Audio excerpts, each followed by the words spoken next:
visite-nous. Ô Esprit de Dieu, visite-nous. Gérer son temps afin d'être utile à Dieu. Gérer son temps afin d'être utile à Dieu.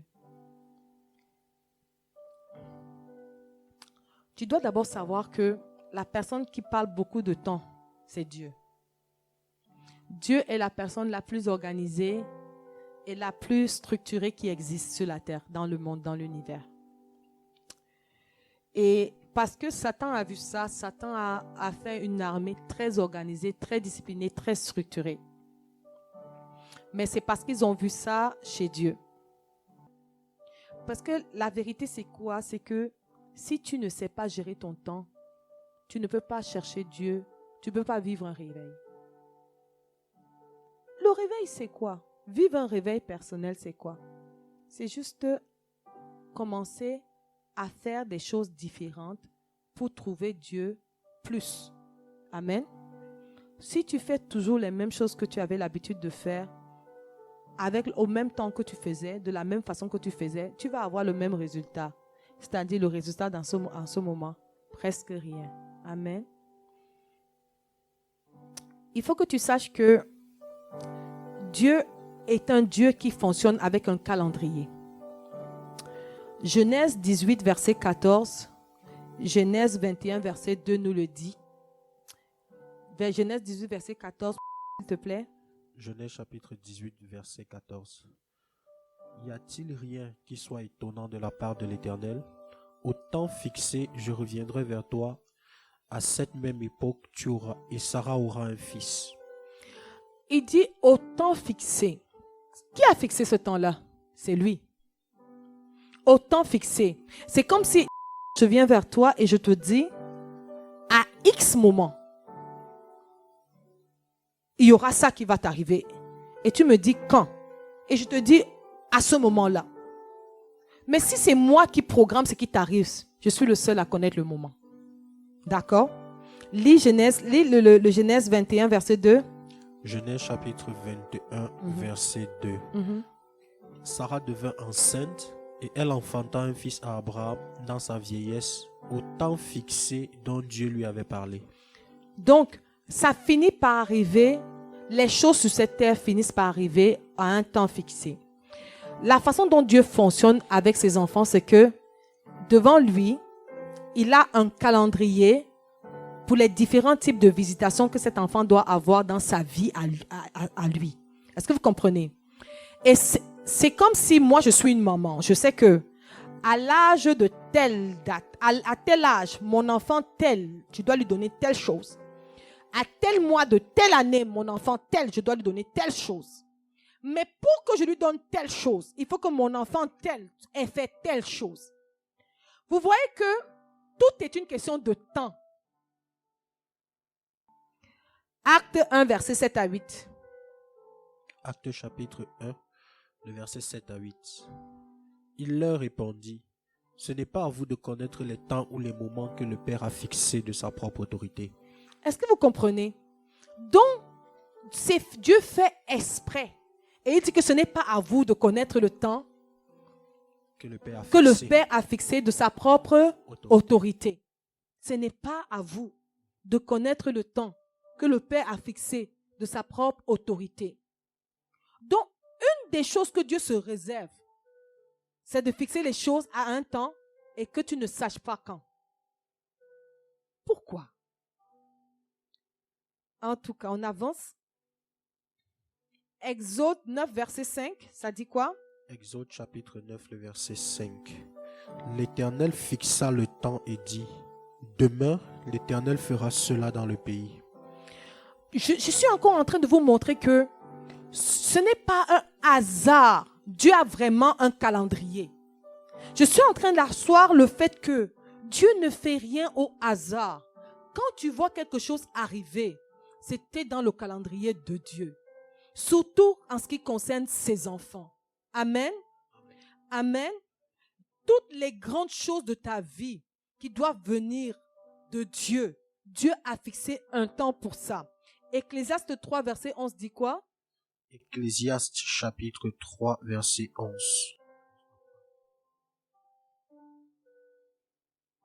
Il fait toutes choses bonnes en son temps. Même il a mis dans leur cœur la pensée de l'éternité, bien que l'homme ne puisse pas saisir l'œuvre que Dieu fait du commencement jusqu'à la fin. Relis ça doucement. Il fait toutes choses bonnes en son temps. Même il a mis dans leur cœur la pensée de l'éternité, bien que l'homme ne puisse pas saisir l'œuvre que Dieu fait du commencement jusqu'à la fin. On dit qu'il fait toutes choses bonnes en son temps. Donc, c'est très important, si tu veux que les choses qu'il fait soient bonnes pour toi, que ce soit en son temps. Et que même si tu ne peux pas vraiment saisir toute la complexité de ce qu'il fait, il faut que tu saches qu'il fait toutes choses bonnes en son temps. Proverbe 25 nous dit que la gloire de Dieu, c'est de cacher les choses. La gloire de Dieu, c'est de cacher les choses. Il faut que, si tu sais que Jésus a un calendrier pour toi et que sa gloire, c'est que tu ne saches pas exactement quand est le jour que les choses doivent arriver, à l'heure, Dieu peut te dire la période, mais Dieu ne va pas te dire le jour. C'est rare que Dieu va te dire demain à telle heure. Il peut faire ça, ça peut arriver, c'est déjà arrivé. Mais je vous assure que les grands événements, regardez même la venue du Messie. On avait les signes qui annonceraient la venue du Messie. Et même les signes des temps qui annonceraient la venue du Messie, mais personne ne connaissait l'année. Vous comprenez? Regardez même la fin des temps. Quand les disciples de Dieu ont dit que, mais dis-nous quand cela arrivera. Il a dit que ce n'est pas à vous de connaître quand. Mais il va dire quelque chose. Il faut que tu te prépares pour que ce jour ne te surprenne pas. Ça veut dire que celui qui se prépare n'est pas surpris par l'agenda de Dieu. Amen. Amen. Dieu a un agenda. Que tu sois organisé ou pas, il a un agenda. Que tu le veuilles ou pas, il a un agenda. Que tu sois content ou pas, il y a des dates qu'il ne va pas te dire. Mais il te dit, il faut que tu te prépares à savoir les saisons, les périodes où la visitation doit venir. Il dit que veillez afin que ce jour ne vous surprenne comme un voleur. Ça veut dire que s'il y a une façon de veiller pour que l'agenda, les choses de Dieu ne nous surprennent pas. Je ne vous mens pas, c'est vrai. Quelqu'un qui a une vie avec Dieu, quelqu'un qui est discipliné, quelqu'un qui concorde son agenda avec l'agenda de Dieu n'est pas surpris.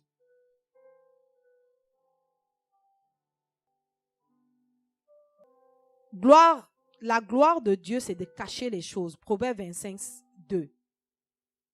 Ce type de gloire-là, on ne parle pas de la doxa. Il y a deux types de gloire dans la parole de Dieu. En fait, il y a deux grands groupes de gloire. Quand on parle de gloire de Dieu, parfois on va parler de la réputation de Dieu. On va dire un avantage de Dieu ou alors la renommée de Dieu. Donc, en fait, quand on va dire comme Dieu jouit d'un prestige, en fait. Et cette gloire-là, ce n'est pas doxa, c'est kabod. On te dit que, quand on dit Proverbe 25, on dit que la gloire de Dieu, donc en fait, un privilège dont jouit Dieu, c'est de cacher les choses. Amen. Puisque les choses te seront toujours cachées, qu'est-ce que je dois faire? Je dois me préparer. Est-ce que quelqu'un comprend? Je dois me préparer. Celui qui est mon Père, celui qui est mon Dieu a un agenda. Il a un temps qu'il fixe pour chaque chose. Maintenant, je dois veiller afin que les choses ne me surprennent pas. Comment je fais ça? Ma question que je vais d'abord te poser avant d'avancer, c'est que, puisque nous devons être à l'image, à la ressemblance de Christ, est-ce que tu as un agenda? est-ce que toi, tu as d'abord un agenda? Parce que Dieu a un agenda. Ça veut dire quoi? C'est quoi un agenda? Un agenda, c'est un endroit où je sais exactement ce que je vais faire à telle heure. Puisque Dieu, depuis le commencement, la Bible dit que Dieu connaît tout ce qui va s'arriver jusqu'à la fin des temps. Amen.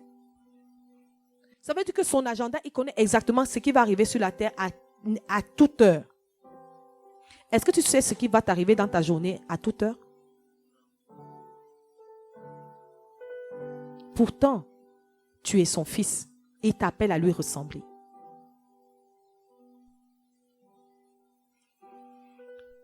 Si je n'ai pas d'agenda, il faut que j'en ai. La Bible dit que celui qui sait faire ce qui est bien et ne le fait pas pêche. Le fait que tu n'aies pas un agenda, c'est un péché. Ça veut dire que tu manifestes un caractère qui n'est pas de ton père. L'improvisation.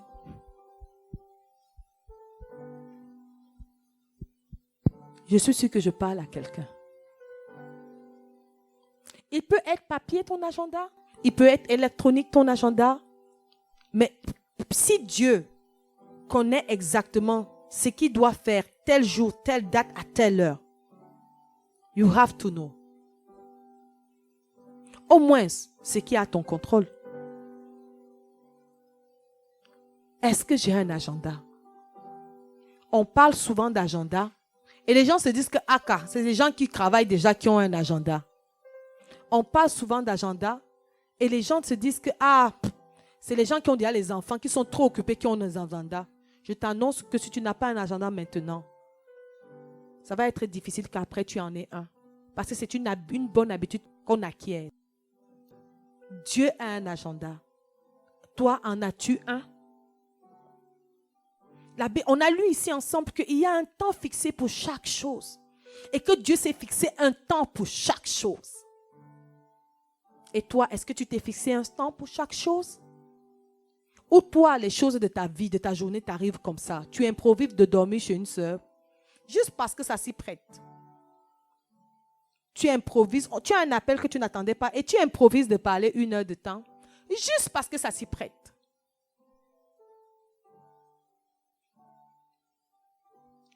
Un agenda. Un agenda, un aspect du caractère de Dieu, c'est qu'il est organisé. C'est pour ça qu'il aime parler du autant fixé, je viendrai. Autant marqué par Dieu, ça arrive. Ça arrive. Si je gère mon temps, il y a quelque chose qui va arriver. C'est que la probabilité que le calendrier de Dieu et le mien se coïncident est plus grand. Je vais vous expliquer pourquoi. Mettons que je suis la maman de...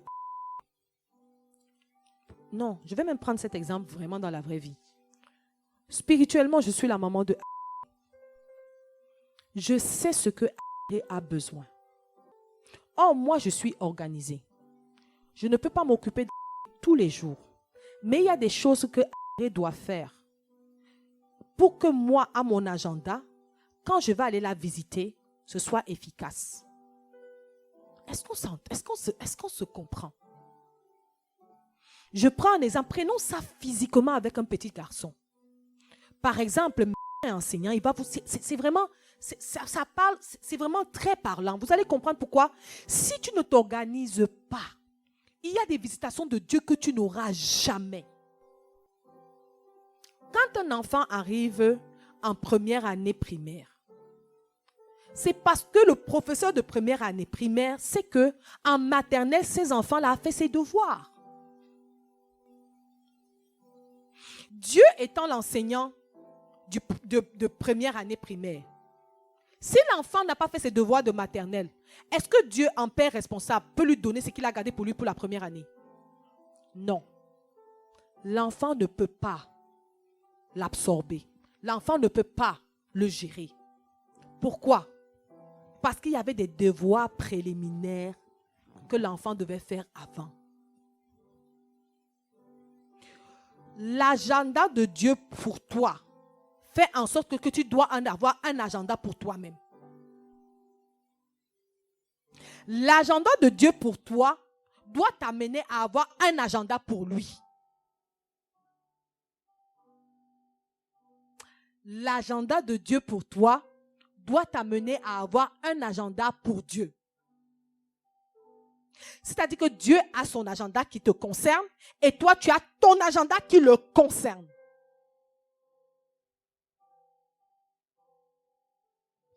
Puisque lui, et vous allez voir, Dieu n'est tellement pas un papa irresponsable que quiconque cherche Dieu de tout son cœur, Dieu va toujours aller lui dire que je veux que tu fasses telle chose, telle chose, telle chose. Dieu va toujours lui donner des homework, des devoirs. Et je te dis que tu ne peux pas être à l'heure, à l'agenda que Dieu te donne si tu ne t'organises pas. Parce que Dieu lui-même, pour arriver à faire ce qu'il veut faire, lui qui est Dieu, il s'organise. Tu vois que être désorganisé, c'est un privilège que tu ne peux pas t'offrir. Puisque Dieu lui-même qui est Dieu ne se l'offre pas. Dieu a un agenda pour toi. Toi, as-tu un agenda pour lui? As-tu un agenda pour toi? Dieu, au-delà d'avoir un agenda pour toi, il a son agenda. Pour ses choses, pour ses visites, pour tout ce qu'il doit faire. Est-ce que toi, tu as ton agenda?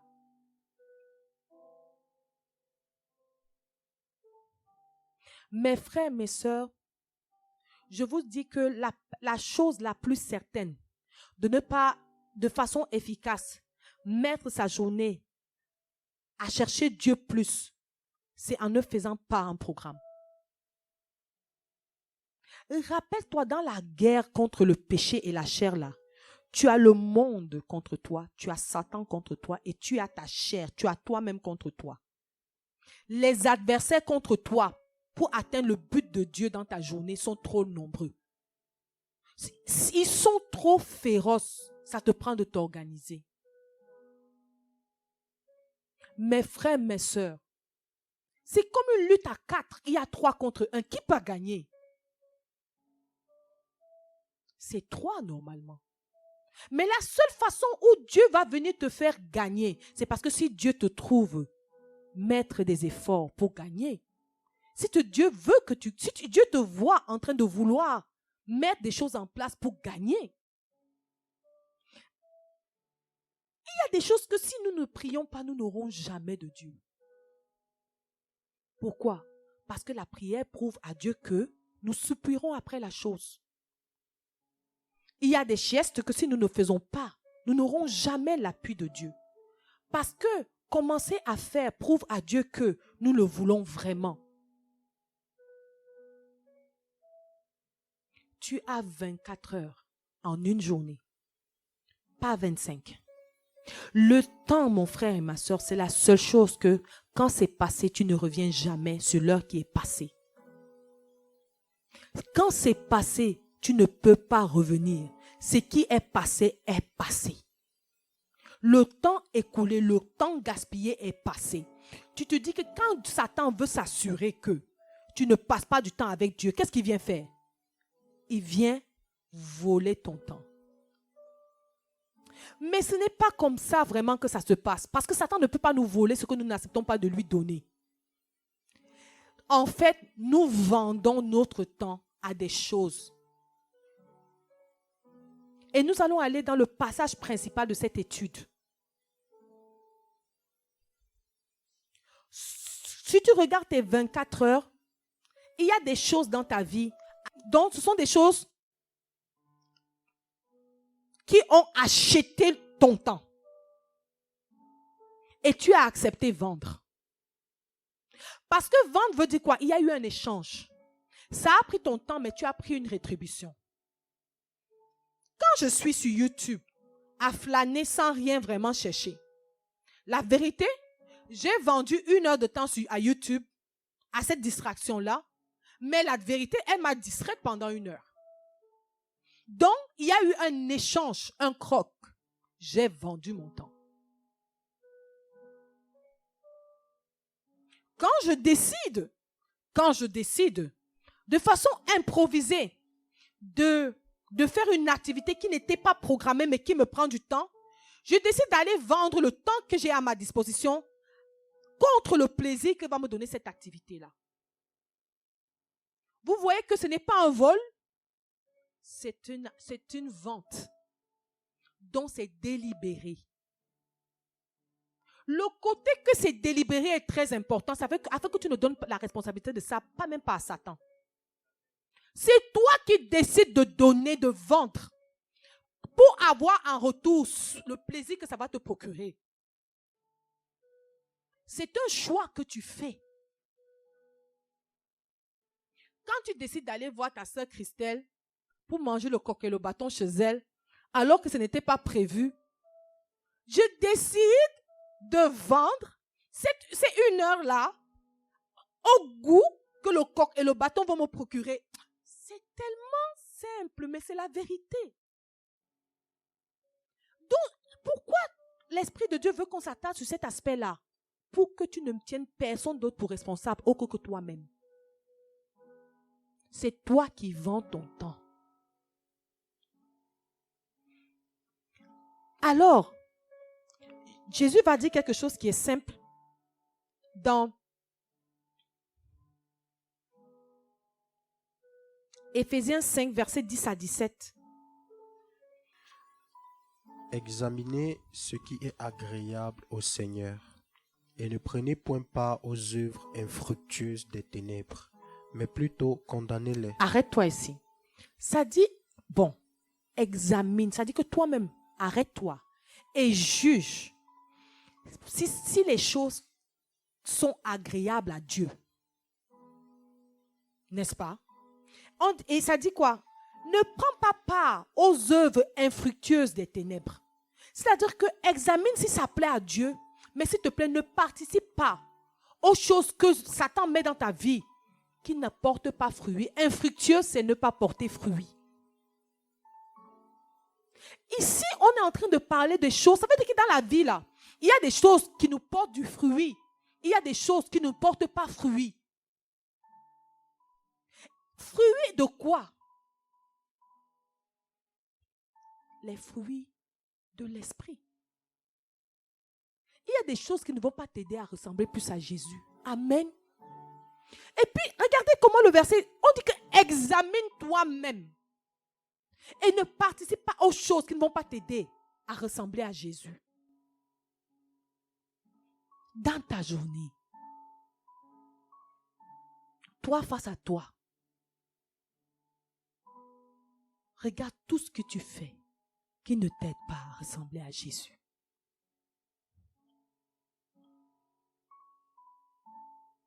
Tu appelles une amie pour lui parler d'un gars-là qui est en mai. Vous parlez de ça pendant une heure alors que c'est seulement en mai. C'est seulement en mai. Pourquoi tu parles de ça maintenant? Parlons des choses qui vont nous aider.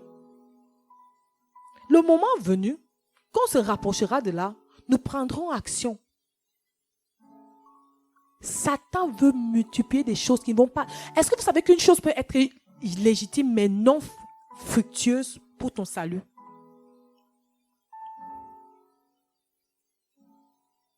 Est-ce que tu peux être une bonne maman pour tes enfants si tu ne passes pas du temps dans la prière? Impossible. Mais il y a des femmes qui ne te passent jamais de temps à prier et te disent qu'elles sont avec leurs enfants. La vérité, ce n'est pas vrai. Ce que tu as décidé de vendre ton temps pour prier à un temps où tu vas avoir du plaisir à être à tes enfants.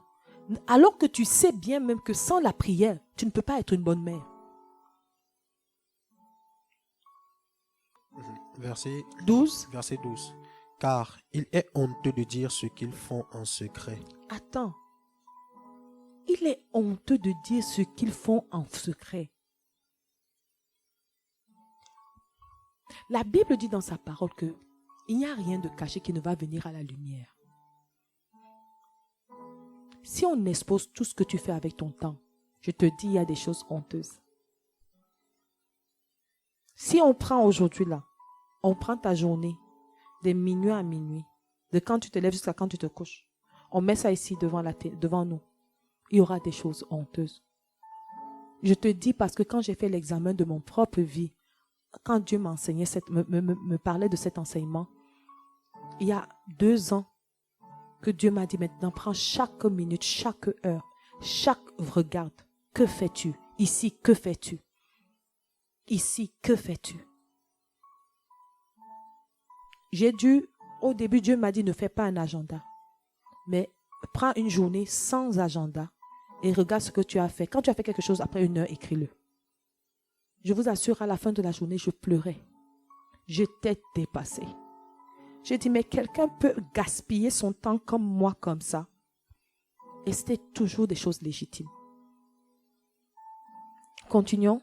Verset 13. Verset 13. Mais tout ce qui est condamné est manifesté par la lumière, car tout ce qui est manifesté est lumière. C'est pour cela qu'il est dit, réveille-toi, toi qui dors, relève-toi d'entre les morts, et Christ t'éclairera. Amen.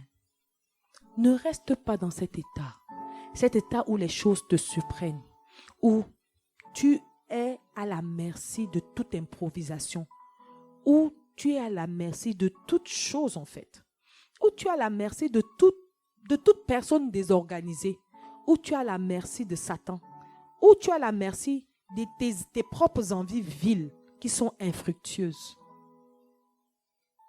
Réveille-toi, toi qui dors. Réveille-toi et regarde ce que tu fais de ton temps. Réveille-toi, toi qui dors. Je t'assure, tu ne peux pas accuser Satan. C'est toi qui vends ton temps. C'est toi qui le donnes de toi-même. Quand on t'appelle du Cameroun et que tu parles juste des gens pendant 45 minutes, ce n'est pas quelqu'un d'autre qui a fait ça, c'est toi. Quand tu es allé sur Facebook et que tu disais soi-disant que tu cherchais un enseignement et que tu t'es retrouvé en train de passer les statuts des gens en revue pendant 2 heures, ce n'est pas quelqu'un qui a fait ça, c'est toi. Quand tu as décidé de nettoyer la cuisine que tu devais nettoyer le lendemain et que parce que tu aimes seulement nettoyer, tu veux nettoyer, ce n'est pas toi, ce n'est pas quelqu'un d'autre qui a décidé ça, c'est toi. Quand même tu n'as décidé de tout simplement rien faire, rien faire, rien faire ou de faire ce qui n'était pas prévu que tu fasses, ça aussi c'est toi. Parce que rappelez-vous, notre point de base c'est l'agenda de Dieu. Est-ce que le haut temps marqué de Dieu, Dieu fait autre chose? Mais vous n'avez pas souvent l'impression que tu décides que telle heure tu vas faire telle chose, après tu dis après. C'est un caractère qui n'est pas de Dieu. Ce n'est pas le caractère de Dieu. Amen. Quand Dieu a mis un temps marqué pour une chose, il s'assure d'être au rendez-vous. Et toi, le nombre de fois que tu as mis dans ton agenda que tu vas tout simplement passer ce temps-là avec ta femme, mais tu n'as jamais respecté. Parce que tu t'es dit, ah, elle est là. On va se rattraper, on va se reprendre. Le temps avec tes enfants, ton fils là qui veut passer du temps avec toi là, et que tu t'es dit, bon, comme c'est mon fils, après ne finit jamais. Waouh! Et toi, tu demandes à Dieu de te visiter vite. Je veux parler au cœur de quelqu'un ici. La Bible dit que la balance que tu prends pour peser l'autre, c'est la même balance que Dieu utilise pour te peser. Quand tu promets à quelqu'un de faire quelque chose à un moment donné et que tu reportes aussi facilement, sans tenir tes engagements, tu demandes à Dieu d'être fidèle quand tu es infidèle. Dieu demande à Dieu de te faire à toi ce que tu ne fais pas aux autres.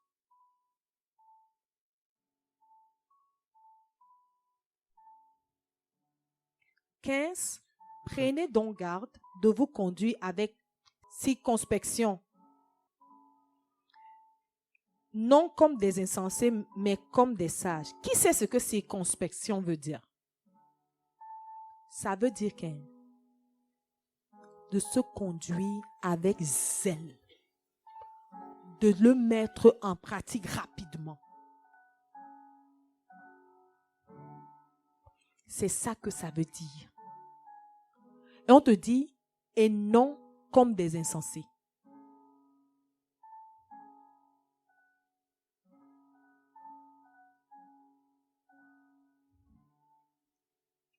Le mot strong de circonspection, c'est exactement, précisément. Conduis-toi comme tu as dit. Fais ce que tu as dit. En fait, c'est quoi? Sois fidèle.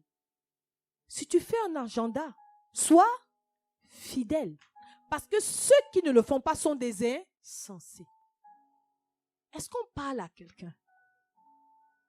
Combien de fois on écrit des choses qu'on va faire et on n'est pas fidèle? Regardez comment Dieu nous voit. N'est-ce pas, au début, aujourd'hui, on disait que la vérité, c'est que notre état prouve que nous ne sommes pas sérieux avec Dieu. Et ce passage en est la preuve. Tu passes ton temps à dire à Dieu que tu vas faire des choses et tu reportes à plus tard, tu reportes à plus tard, tu reportes à plus tard. On dit que c'est les insensés qui font ça. Et on disait ici que si on met le film de ta journée sans son, Dieu va dire quoi de toi? Insensé. Puisque le film va montrer que tu reportes toujours ce que tu as dit.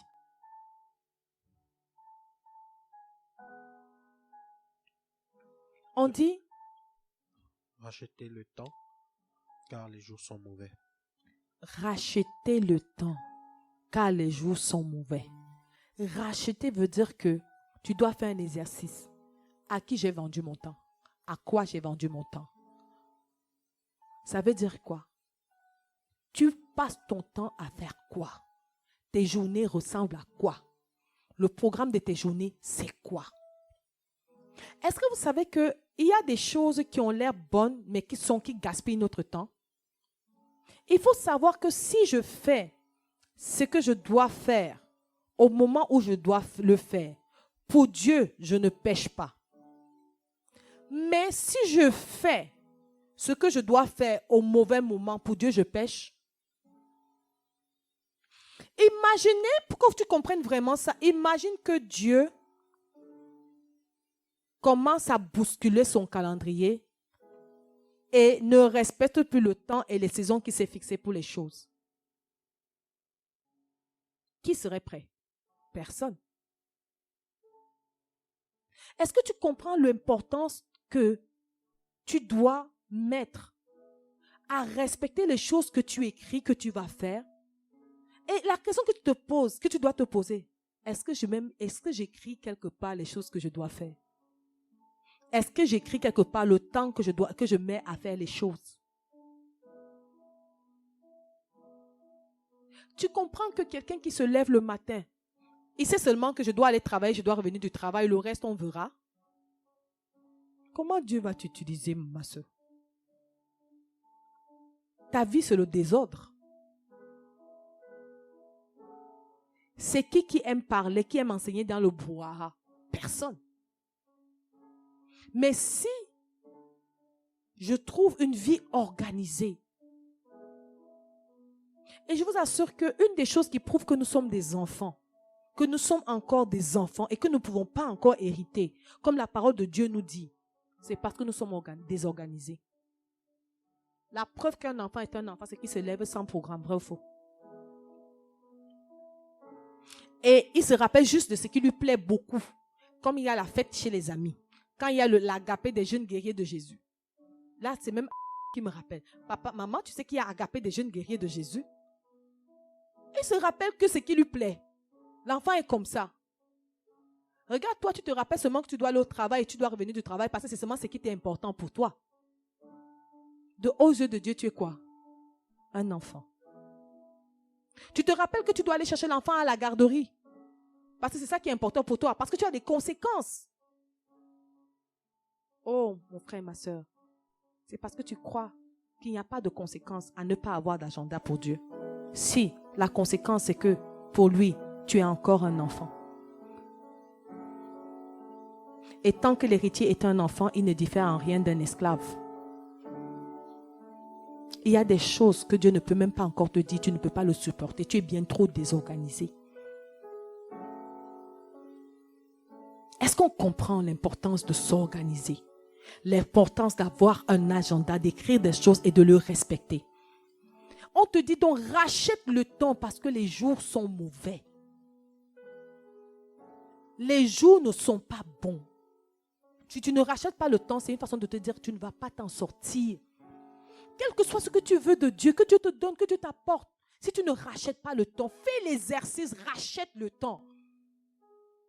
Et comment on rachète le temps concrètement? C'est vraiment, je fais mon agenda, je regarde, lundi, je travaille de telle heure à telle heure. Quand je rentre, je fais quoi? Après, je fais quoi? Quand j'ai fini d'étudier, je fais quoi? Tu dois mettre les heures que tu dois faire chaque chose. Et il va sortir de quelque chose de ça. C'est que tu vas te rendre compte que tu as beaucoup de futilité dans ton temps. Et tu vas dire au Seigneur, pendant que tu vas faire cet exercice, Seigneur, aide-moi. Aide-moi, montre-moi l'éclairage de là où je gaspille mon temps. Et en passant, ce n'est pas un péché d'avoir du temps de repos ou du temps de se relaxer. Moi, personnellement, mon temps de relaxation, ce que j'aime le plus, et ça c'est personnel à moi, quand je ne fais rien, j'écoute un enseignement qui m'a beaucoup plu, ou je lis un livre, ou je lis ma Bible. Hier, j'ai éteint mon téléphone toute la journée, c'est seulement ce que j'ai fait. Pour moi, c'était comme si tu m'as amené au ciel en fait. Je sais quand je fais ça, je vis le ciel sur mon lit. Ce que je ressens, ce que je vis, comme ce que Dieu me dit, ce que je lui dis, les visions que j'ai, je vis. Pour moi, c'est la façon dont je m'épanouis le plus. S'il vous plaît, ça n'a pas toujours été comme ça. Quand j'avais fait mon agenda, j'avais pris l'engagement de vouloir faire des œuvres fructueuses et de les aimer profondément.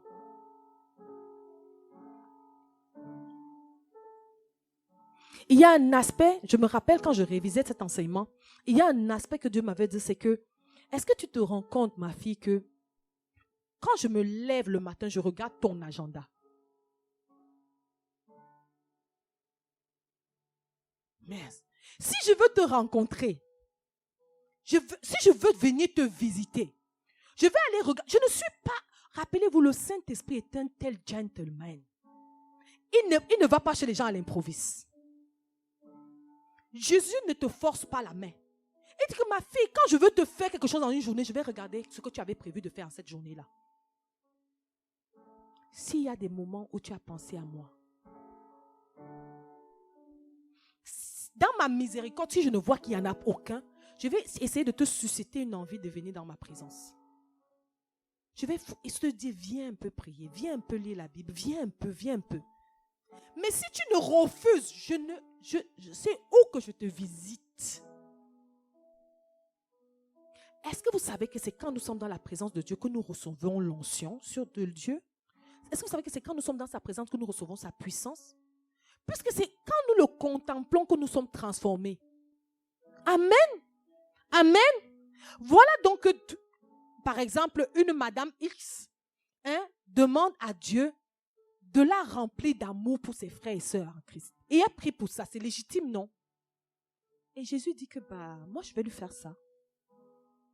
Je vais faire en sorte que l'amour qui est en moi, l'amour qui est en elle, qui est représenté par ma présence, sorte plus. Mais seulement pour faire ça, Dieu va te dire quelque chose. Il va te dire que, en fait, Madame telle, il y a déjà l'amour que tu me demandes là, dans ma personne en toi. Mais il faut que tu me donnes la place pour que je déploie ça. C'est trop compliqué ce que je dis. Saint-Esprit, aide-moi à expliquer ça doucement. Chaque fois que tu veux dire à Dieu, chaque fois que tu vas demander à Dieu une chose qui le concerne, qui concerne son caractère, et que tu veux que ça apparaisse dans ta vie, Dieu va te dire que cette chose est déjà en toi. La seule raison pour laquelle ça ne sort pas, c'est parce que tu n'as pas donné de toi. Tu ne t'es pas vidé de toi pour que cette chose puisse prendre place. Je te prends un exemple. Pour aimer beaucoup les autres, il faut diminuer un peu son égoïsme, vrai ou faux? Si tu ne diminues pas un peu ton égoïsme, comment tu vas faire? Comment Dieu te fait la place pour les autres? Si tu es d'abord toujours en train de penser à qu'est-ce qui va d'abord aider moi, ma femme, mes enfants, ma famille, mon travail. S'il y a trop le mon dans ton vocabulaire, tu vois que tous les mots-là ne peuvent pas permettre à Dieu de penser à ton frère. Donc, tu vois que si tu veux que Dieu mette ton frère dans l'amour que tu as pour les choses ou les gens, tu dois un peu enlever de ton. Est-ce que je l'ai mieux expliqué? On a dit, c'est un grand homme, c'est un poète chrétien qui l'avait écrit dans les années 1920-21. Tout de moi, rien de Dieu. Un peu de moi, non, plus de moi, moins de Dieu. Peu de moi, plus de Dieu. Rien de moi, tout de Dieu.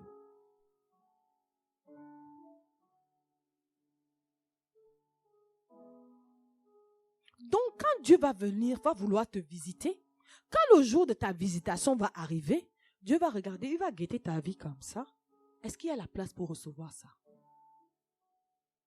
Dis à ton voisin, s'organiser. Mon frère et ma soeur, ce que je te dis aujourd'hui, ça a l'air d'être un enseignement simple. Mais le réveil que tu veux pour ta propre vie en dépend. Si tu ne t'organises pas, tu n'y arriveras pas. Parce que c'est ceux qui s'organisent à rencontrer Dieu constamment qui vivent la vie de Dieu. Dans le réveil, il y a ce qu'on appelle constant. Il y a la constance. Il y a le faire les mêmes choses, répéter les choses qui plaisent à Dieu continuellement. Pour t'assurer que tout ce qui plaît à Dieu, tu vas continuer de le faire, il faut que tu t'organises pour continuer à le faire.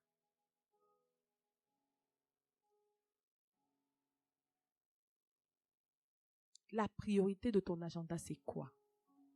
Et quand on fait un agenda, on va toujours d'abord mettre les choses pour lesquelles on ne peut pas, qui sont en conformité avec la parole de Dieu, qu'on ne peut pas se déroger. Par exemple, son temps où on va au travail, le temps où on prend soin de ses enfants. Vous allez voir que il y a des femmes qui se plaignent, qui disent « Mon enfant ne dort pas la nuit. » Mais c'est parce que ça ne te dérange pas tant que ça que ton enfant ne dort pas. Parce que tu n'es pas organisé. En passant, quelqu'un comme moi, dans ma vie actuelle, je ne peux pas avoir un enfant qui ne dort pas. Ceux qui me connaissent intimement, quand mes filles étaient bébés, mes enfants faisaient leur nuit à quel âge? Mes enfants faisaient les nuits à 1 mois. La seule personne qui a fait ses nuits à 3 mois, c'était à 1 mois, mes enfants, 1 mois et demi, mes enfants font leur nuit. Je ne peux pas me permettre de ne pas dormir. Si je ne dors plus, je suis faite. C'est ce que tu espères qui t'arrive. Si quelque chose ne te dérange pas, Dieu ne va pas venir l'enlever. Je te dis que tu ne vas même pas penser à prier pour ça. Vous voyez l'enseignement sur le temps, de l'agenda, non? Il y en a qui ne vont même pas penser à s'acheter un agenda. Parce que ça ne les dérange pas d'être désorganisé. Mais si toi, tu veux Dieu plus, si toi, tu veux être cet enfant de Dieu, ce fils de Dieu efficace, tu vas t'acheter un agenda et tu vas dire, Jésus, on commence. Il y en a que ça ne les dérange pas d'être désorganisés. Ils ont vendu leur temps et comme ils vivent là, ça les plaît. Ce n'est pas à eux que je parle. Je parle à quelqu'un qui veut plus de Dieu. Si tu veux plus de Dieu, tu dois lui donner plus de toi. Et la façon dont tu vas donner à Dieu plus de toi, c'est que tu vas t'organiser à lui donner plus de toi. Tu vas aller racheter ton temps à des choses que tu as vendues. Tu vas racheter ton temps. Aux réseaux sociaux, tu vas racheter ton temps. Aux appels téléphoniques bizarres, tu vas racheter ton temps. Aux visites impromptues des sœurs en Christ et des frères en Christ, tu vas racheter ton temps. Et tu auras un temps pour visiter les frères, un temps pour les réseaux sociaux pour écouter un message. Tu auras un temps. Il y aura un temps pour chaque chose. Quand nous voyons notre Dieu, n'a-t-il pas un temps pour chaque chose? Ne dit-on pas ça dans la parole de Dieu?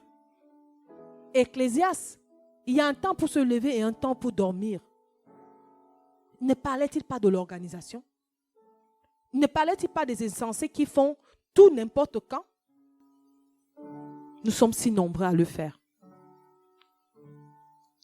Et je te dis que quand tu vas avoir un agenda et que tu vas savoir que tu dois respecter l'agenda parce que ça honore Dieu, il y aura des choses légitimes que les gens... Moi, par exemple, on ne m'appelle pas, je décroche. C'est rare que je vais décrocher un appel. Je vous assure, quand mon téléphone sonne et que je n'attendais pas cet appel, je ne décroche jamais mon téléphone. C'est pour ça que la plupart du temps, quand je veux parler à une personne, je texte. La seule personne que je l'appelle directement, sans texter, c'est... Et quand elle ne décroche pas, je la texte. Parce que je sais qu'elle dégaine son téléphone comme on dégaine. Comme Lucky Luke dégaine. Je ne décroche jamais mon téléphone. Je ne décroche pas. Tu m'appelles de façon impromptue, je ne décroche pas. Pourquoi? Parce que je n'ai pas prévu de penser à toi ni de te parler à ce moment-là. Donc laisse-moi ton message. Dans ma journée, il y a des moments où j'écoute mes messages. Je vais écouter ton message et je vais te parler. Ça me permet même de prier avant de t'appeler. Tu as un meilleur de moi. Les gens ont l'impression que j'ai toujours une parole posée sur ma langue qui les attend. Ce n'est pas vrai. C'est parce que je ne me précipite pas à les appeler. Je ne me précipite pas à répondre. Je ne décroche pas mon téléphone si tu t'attends. Tu ne peux même pas venir chez moi si je ne t'attends pas. Voici ma soeur qui est là. On ne me rend pas visite improvisée. Je n'accepte pas. Pourquoi? Parce que je sais que si je déstabilise mon agenda, ma vie de prière est déstabilisée, ma vie d'études bibliques est déstabilisée, je suis déstabilisée. Et dès que je serai déstabilisée, Satan va m'attaquer. Vous voyez que je pense à la conséquence. Toi, tu viens, tu vas seulement me voir que je ne suis pas gentille avec toi. Je ne t'accueille pas. Est-ce qu'il y a un moment pour les imprévus? Bien sûr. C'est pour ça que pour bouger mon agenda, je demande toujours au Saint-Esprit, qu'en penses-tu? Si l'Saint-Esprit me fait pas, je pars. J'avais prévu de faire un jeûne de 5 jours la semaine passée, quand on était avec notre sœur bien-aimée. L'Esprit de Dieu m'a dit, laisse ça. Occupe-toi de ta sœur. J'ai son aval, vous comprenez? Ça veut dire que qui me back? C'est lui. Si Dieu ne me back pas, je ne fais pas. Ça là, hein? Je vous assure, si tu me vois chez toi, c'est que Dieu m'a donné la permission de venir. Et j'ai déjà dit ça ici, je ne visite pas personne. Je ne pars jamais chez quelqu'un au hasard. Jamais je ne fais pas ça. Je ne fais pas ça. Pourquoi? Chaque minute de mon temps est comptée. Si tu me vois chez toi, je te dis ce que je viens de la part du Seigneur.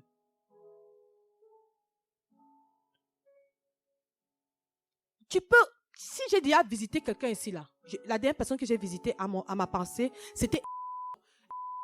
Je t'ai dit, quand je suis arrivée, je t'ai dit, on a tel nombre de temps. Parce que après ça, j'ai telle chose à faire. Maintenant, go, restons ensemble. Il fallait que j'aille la voir. Pourquoi? Ça fait en sorte que Dieu voit que j'ai un agenda. Vous comprenez? Il voit que mon temps est précieux. Vous savez ce qui se passe? Un des avantages à faire ça, Dieu te rachète le temps au-delà de ce que tu rachètes. Ça veut dire que des choses qui devraient te prendre beaucoup de temps, Dieu fait en sorte que ça te prend très peu de temps. Parce qu'il voit que ton temps est précieux pour toi. Tu viens de valoriser ton temps à ses yeux, donc il sait que ça a de la valeur pour toi. Qu'est-ce qu'il fait? Il t'aide à racheter ton temps. Dieu sait tellement que mon temps est important. Vous pouvez demander à ma soeur qui travaille avec moi. On a souvent des réunions avec des personnes. Une personne qui est supposée être un expert, c'est moi qui l'arrange. Je lui dis non, reviens ici. Tu es sorti de la discussion. Non, reviens ici. Pourquoi? Parce que l'Esprit de Dieu parle en moi pour me dire la personne est sortie de la discussion. Non, vous allez perdre du temps. Dieu sait tellement que le temps est précieux pour moi que je vous assure, même quand nous avons des réunions, la personne est supposée nous organiser. Mais c'est moi pendant la réunion qui l'organise. Ce que je vous dis est vrai. J'ai dit oui, c'est bien, mais reviens ici. On était ici pour... En fait, non. Je dis toujours que la raison pour laquelle je fais une chose, c'est pourquoi. Et il faut qu'à la fin de cette chose, j'ai atteint mon but. Sinon, j'ai perdu mon temps. Je n'ai tellement pas de temps à perdre. Vous n'avez pas vu que Dieu fait comme ça dans la vie, Dieu fait comme ça dans son fonctionnement? Quand Dieu descend, c'est toujours pour faire quoi? Donner un message, atteindre un but. C'est pour ça qu'il dit que sa parole ne tombe jamais à terre. Elle ne sort pas de lui sans atteindre le but. Quand Jésus a quitté son trône pour venir sur la terre, c'est pourquoi? Sauver l'humanité. Quand Jésus est parti rencontrer les disciples dans le chemin d'Emmaüs, c'était pour faire quoi? Quand Jésus a apparu à Marie de Magdala, c'était pour faire quoi? Quand Jésus apparaît dans la vie des gens, c'est toujours pour un but. Et je vous assure que le but peut être juste de donner de l'amour. C'est un but. Amen. Ce que je veux dire, c'est qu'il faut que vous soyez organisés. Nous, alors qu'ils vivons ici au Canada et que nous avons la famille en Afrique, on est mort. Parce que si tu tombes dans leur piège, ils ont un décalage horaire. Si tu n'éteins pas le téléphone, ils vont t'appeler quand toi tu seras en train de vouloir dormir parce que eux ne... En fait, quelqu'un reste chez lui, s'ennuie, il se dit qu'il va gaspiller son temps avec toi. Les gaspilleurs de temps cherchent toujours des gens avec qui gaspiller leur temps. Parce que le dévoreur de temps aime le faire en groupe. Ça lui fait qu'il a gagné en temps. Rappelez-vous, la personne qui connaît la valeur du temps, c'est d'abord celui qui vole le temps des gens. Vrai ou faux? Tu vas voir que tu as toujours une... Quand tu veux gaspiller ton temps, quand tu veux chiller, quand tu veux ne rien avoir à faire, tu cherches toujours quelqu'un avec qui tu vas faire ça. Tu ne veux pas perdre ton temps seul. Amen. Méfiez-vous, méfiez-vous, méfiez-vous des gens que vous aimez beaucoup. Parfois, mon mari veut perdre le temps. Et c'est quand moi, j'ai déjà prévu de prier, C'est pour ça que nous, on a un agenda, mon mari et moi. On a des moments où on doit rester ensemble dans la semaine qui sont prévus. Et maintenant, le jour où il veut improviser, il demande ma permission. Le jour où je vais improviser, je demande sa permission. Et si l'autre dit oh, non, moi j'avais mon affaire, l'autre ne se fâche pas. Vous voyez où on est parti? Parce que je te dis que mariage là, l'autre là, il a déjà fait tout ce qu'il voulait faire de sa journée. Quand toi, maintenant, c'est le moment où tu vas étudier la parole de Dieu, il te dit que bon, viens, on va rester ensemble, on va causer. Yeah. Et à cause de mariage, tu ne peux pas dire non. Non, chérie, tu sais quoi? On va faire un agenda des jours où on passe vraiment du temps ensemble. Ce qui fait que quand on veut improviser, c'est à la discrétion de l'autre. Et je vous assure, ça marche très bien. Je gère tellement mon temps que même les temps de qualité avec mon mari sont mis dans mon agenda. Est-ce que ça veut dire que je respecte toujours ça, qu'il ne peut pas avoir plus? Si, il peut avoir plus. Mais au moins, Dieu a vu à quel point mon temps m'est précieux. Comme j'ai dit, un des avantages quand tu gères ton temps et que Dieu voit que ton temps est précieux, il te fait racheter du temps. Il anticipe les choses qui vont te perdre du temps. Il te dit déjà.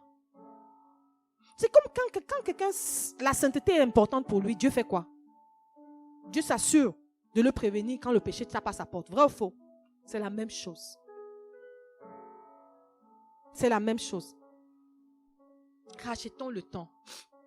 Un avantage qu'il y a à se discipliner. Vous savez, avec son temps, ce que ça fait, vous disciplinez automatiquement les gens qui sont proches de vous, en ce qui vous concerne.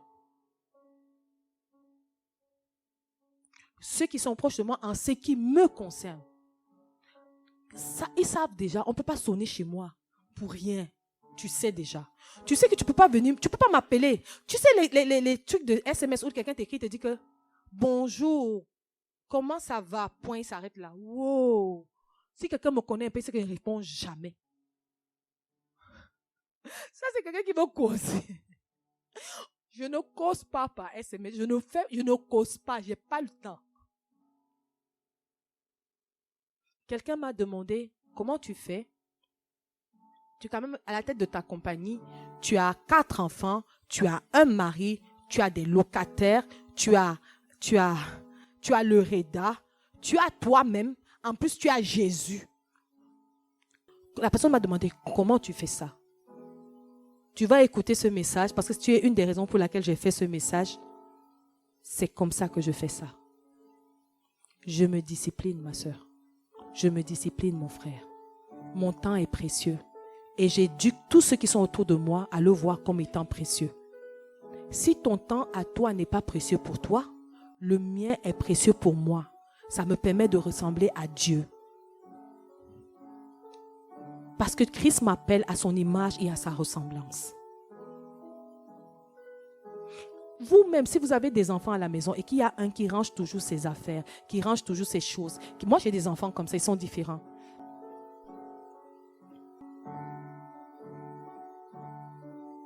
Vous voyez que chaque papa, chaque parent responsable va faire à son enfant selon ce qu'il voit que son enfant fait. Vrai ou faux? Qu'est-ce que tu veux que Dieu fasse pour toi? Est-ce que ce message parle à quelqu'un? N'est-ce pas la base? N'est-ce pas la base? Psaume 90, verset 12. Psaume 90, verset 12. Psaume 90, verset 12. Apprends. Enseigne-nous à bien compter nos jours, afin que nous appliquions notre cœur à la sagesse.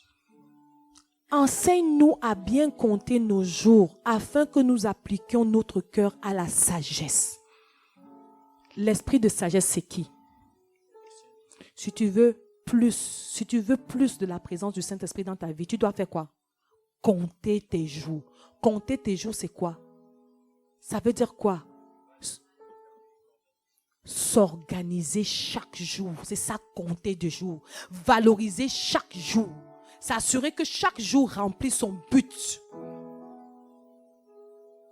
Relise le verset doucement. Enseigne-nous à bien compter nos jours, afin que nous appliquions notre cœur à la sagesse. Tu ne peux pas vouloir cette communion avec le Saint-Esprit si tu ne sais pas t'organiser. C'est ce que ce verset dit. L'esprit de sagesse, c'est qui? C'est le Saint-Esprit. Pour que j'applique mon cœur à la sagesse, ça veut dire quoi? Je dois plus communiquer avec le Saint. Et pour le faire, c'est quoi? Je dois compter mes jours. Mes frères et mes soeurs, est-ce que c'est moi qui dis? C'est écrit dans la Bible. Dis à ton voisin, je dois m'organiser. Je dois m'organiser. Je dois m'organiser. Plus la fusion avec le Saint-Esprit dont on parle, la communication avec le Saint-Esprit, la communion avec le Saint-Esprit, je dois compter mes jours. Vous-même, si tu es toujours en train... Vous savez qu'une des choses qui fait que quand on ne s'organise pas, on court toujours à tout faire. Seulement à cause de ça, tu ne peux pas entendre Dieu te parler. Tu es préoccupé. Un des inconvénients à ne pas s'organiser, c'est qu'on n'entend pas Dieu nous parler. On ne communique pas avec le Saint-Esprit. On ne peut pas communiquer avec. Je pense que je prophétise. Non. Ce message sera le message qui t'aura permis de passer à un autre niveau avec Dieu en cette année au nom de Jésus.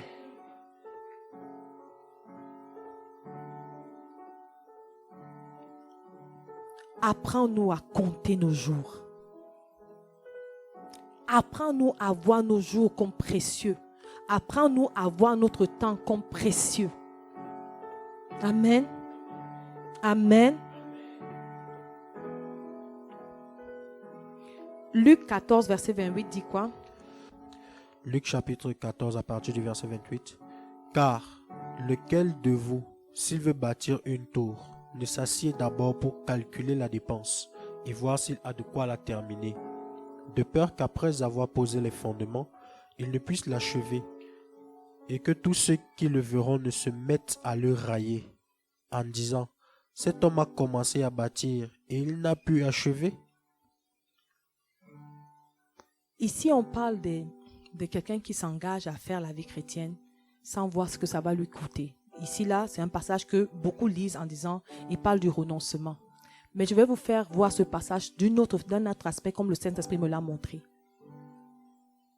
Tu prends des engagements que tu ne peux pas tenir. Il y a quelqu'un ici qui prend des engagements qu'il ne peut pas tenir sans s'être assis et regarder son agenda s'il pouvait. Par exemple, une soeur vient te voir. Est-ce que tu sais que j'ai l'anniversaire de ma fille tel jour? Je veux que tu viennes m'aider à organiser ça. Tu dis oui, parce que tu veux plaire à la soeur. C'est un manque de sagesse. Est-ce que tu as regardé à ton agenda, à tes engagements? Tu vois que si tu n'as pas d'agenda, les choses vont se bousculer dans ta vie pour encore plus te désorganiser. Une raison pour laquelle, et je te parle de la part du Seigneur, tu es toujours fatigué. C'est parce que tu es toujours désorganisé. Parce qu'en fait, tu ne te reposes jamais vraiment, en fait. Tu ne te reposes jamais vraiment. Tu ne prends pas un temps pour dire, j'arrête tout, je me repose. Pourquoi? Parce que tu ne sais pas dire non. Tu ne sais pas dire non. Quelqu'un va venir te dire, oh, tu sais, je veux que tu me fasses ceci. Ok, pas de problème, ma soeur. Mais la Bible dit que avant de dire oui, t'es-tu assis pour dire que tu pouvais vraiment, que tu avais vraiment le temps de donner ce... As-tu vraiment le temps disponible sans que ça ne t'impacte négativement les autres aspects de ta vie pour donner à cette sœur? Il y a tellement de choses que nous faisons par amour qui nous impactent après négativement. Moi, je trouve que pour ma part, si quelque chose impacte ma vie de prière, ma vie de méditation, ma communion avec le Saint-Esprit, ça m'a tout pris. Je ne permets à rien de m'enlever ça. C'est ma vie là-bas. Je connais un frère qui ne sait pas dire non. Il ne sait pas dire non. Dès qu'un de ses grands frères l'appelle, il dit oui. Maintenant, quand on veut lui demander de faire quelque chose, je dis appelez sa femme. Et demander à sa femme si lui peut venir nous aider. Parce qu'il ne sait pas dire non. Mais c'est une des personnes les plus désorganisées que je connaisse de ma vie. Vous comprenez? Avant même, quand quelqu'un te dit fais telle chose, tu dois d'abord regarder si ton emploi de temps te le permet. Vrai ou faux?